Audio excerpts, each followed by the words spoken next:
This car is Mercedes-Benz Vito v250 and replacing water pump.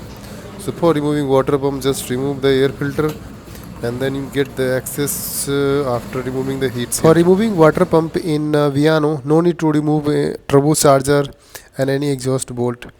Just remove the all water pump bolt and disconnect the coolant line. Just pull out slowly, then you can get the access to remove this. You have to remove this heat protection seal and another bracket, a small bracket, that one holding this seal you have to remove, and then you can get the access to remove water pump. Now we are fixing back new water pump inside this cooling system.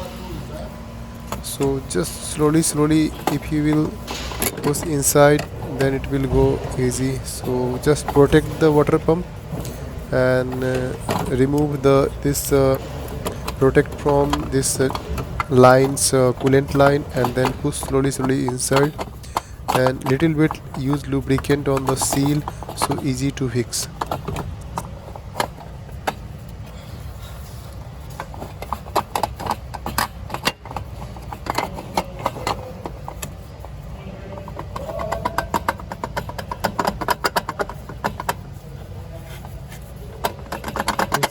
If you are working in the Mercedes car, you have remember this 213.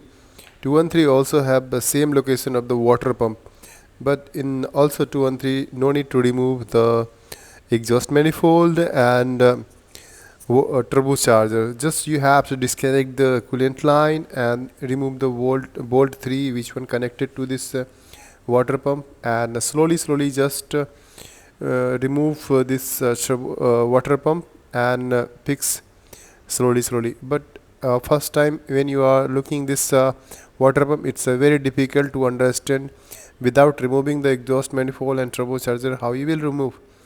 But if you will try slowly, because we have document also, read with the document for this one, they didn't mention to remove the exhaust manifold and turbocharger for this removing water pump. Just you have to try and use your two hands to rotate the water pump behind or from back side, which one connected to this cylinder block, so that time is easy.